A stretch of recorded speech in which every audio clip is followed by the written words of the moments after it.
ओम शांति। अमर कथा सुनाकर अमरपुरी का मालिक बनाने वाले अमरनाथ बाबा की 4 मई 2022 की मुरली से होमवर्क। हम सब ब्राह्मण आत्माओं की एक शिकायत रहती है, या बाबा को हम बार बार बोलते हैं, बाबा व्यर्थ बोझ चलता है, व्यर्थ बोझ चलता है। तो आज बाबा हमें व्यर्थ से मुक्त होने का एक बहुत आसान तरीका बता रहे हैं। बाबा कहते हैं कि अगर तुम सदा श्रेष्ठ और शुद्ध संकल्प विमर्श करोगे तो व्यर्थ खत्म हो जाएगा, व्यर्थ मर्ज हो जाएगा। तो आज हमें सारा दिन बस एक ही बात ध्यान रखनी है कि कुछ भी हो जाए मुझे व्यर्थ संकल्प नहीं करने हैं। कुछ भी हो जाए मुझे श्रेष्ठ और शुद्ध संकल्पों में ही रहना है। बाबा ने हमें इतने शुद्ध संकल्प दिए हैं, इतने सम्मान दिए हैं।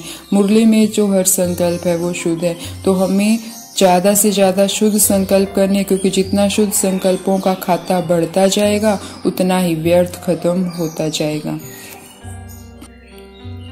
और आज हमें ये भी बाबा बता रहे हैं कि निर्णय शक्ति क्यों नहीं काम करती। हमें क्या है, किसी भी कार्य में सफलता तब नहीं मिलती जब हम निर्णय सही नहीं करते। और निर्णय सही क्यों नहीं होता? क्योंकि मन और बुद्धि में किचड़ा है, और किचड़ा किसका है? व्यर्थ संकल्पों का। तो जितने हम समर्थ संकल्प करेंगे उतना ही मन और बुद्धि भी स्वच्छ होती जाएगी और निर्णय शक्ति भी बढ़ती जाएगी। और जितनी निर्णय शक्ति बढ़ेगी उतनी ही सफलता संपन्न बन पाएंगे। तो सफलता प्राप्त करने के लिए, बुद्धि का किचड़ा खत्म करने के लिए, पवित्रता को धारण करने के लिए हमें शुद्ध और श्रेष्ठ संकल्प करने ही हैं। और आज हम बाबा के साथ इस वरदान का पूरा फायदा उठाएंगे। सारा दिन सिर्फ शुद्ध संकल्पों में ही रमण करेंगे। आज बाबा ने ये भी समझाया कि शिव बाबा को याद करने से आत्मा शुद्ध हो जाएगी, वायुमंडल में शांति हो जाएगी। इसीलिए वायुमंडल को शांत करने के लिए, घर के वातावरण को शांत करने के लिए जितना हो सके हमें बाबा की याद में ही रहना है। याद से ही कमाई है। आज बाबा ने हमें सारी ही मुरली में पवित्र रहने की प्रेरणा दी।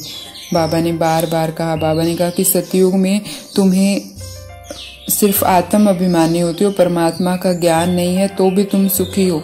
लेकिन अभी क्योंकि तुम अपना भी भूल गए, देह अभिमानी बन गए और परमात्मा को भी नहीं जानते, इसलिए तुम्हारी इतनी दुर्गति हो गई है। अब एक बाप को याद करो, तुम एक बाप के बच्चे, सब आपस में भाई बहन हो। बाबा कहते हैं तुम बल घर में रहो परंतु किसी देहधारी को याद नहीं करो, पवित्र रहो। तो धर्मराज की सजाओं से छूटने के लिए भी श्रीमत पर पवित्र रहना पड़ेगा। तो आज हमें पवित्रता का व्रत गहराई से धारण करना है कि मुझे, और सबसे बढ़िया है पवित्रता जो ब्राह्मणों में रह गई है वो व्यर्थ संकल्पों की ही है। क्योंकि हम तन की पवित्रता का तो ध्यान रखते हैं, लेकिन मन की पवित्रता, और तन की पवित्रता का भी आधार मन की है पवित्रता ही है। मन में अगर व्यर्थ चल रहे हैं, विकारी संकल्प चल रहे हैं, तो तन की है पवित्रता, खाने की है पवित्रता अपने आप हो जाती है। तो हमें सारा दिन सिर्फ मन की पवित्रता, मन में श्रेष्ठ शुद्ध संकल्प चले, ये सारा दिन ध्यान रखना है। तो आज का हमारा लक्ष्य यही रहेगा कि हर घड़ी मुझे शुद्ध संकल्प ही करनी है। तो ऐसी व्यर्थ से मुक्त बाप समान पवित्र आत्माओं को ओम शांति। शुक्रिया मीठे बाबा, शुक्रिया।